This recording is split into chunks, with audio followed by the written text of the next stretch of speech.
Bon, les amis, je pense que les rebelles commencent vraiment à comprendre que c'est fini. Voilà. Après les sanctions des États-Unis contre le Rwanda, tout ça, aujourd'hui, les M23 viennent de nous montrer cette vidéo.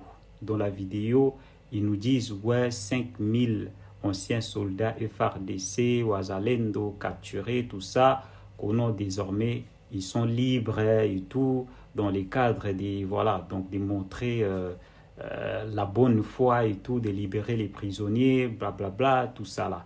Ça se passe à Rumangabo.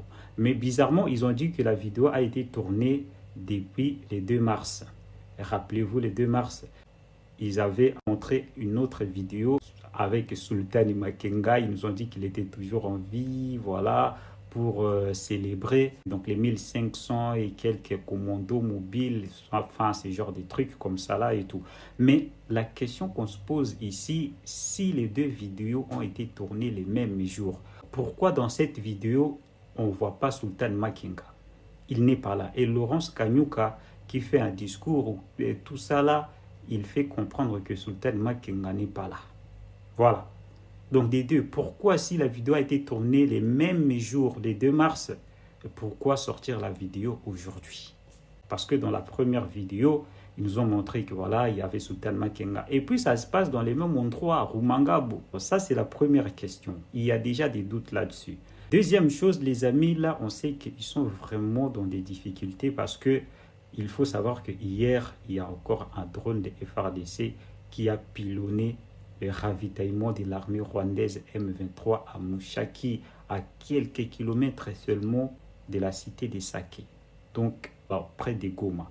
Donc, c'est-à-dire que l'armée congolaise peut même frapper à Saké, même à Goma. Donc, ils ne sont pas tranquilles. Et c'est pour ça qu'ils essayent de montrer, ouais, voilà, nous, on a libéré les gens. Mais, les amis, selon les informations qu'on a, la RDC avait demandé la libération des 7000 soldats FARDC capturés par la force.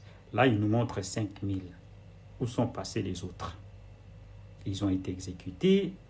Il y a d'autres personnes qui disent qu'il ne s'agit pas des FARDC, les gens qu'on nous montre là. Ce sont des jeunes de Bukavu, des Goma, capturés par la force pour rejoindre les M23, tout ça là. Donc, ils essaient en fait d'amadouer, de manipuler encore la communauté internationale, mais ça ne va plus marcher. Voilà. Donc là, on est dans la phase des sanctions. On a les informations comme quoi l'Union européenne se prépare aussi pour donner des nouvelles sanctions. Donc, dossier à suivre.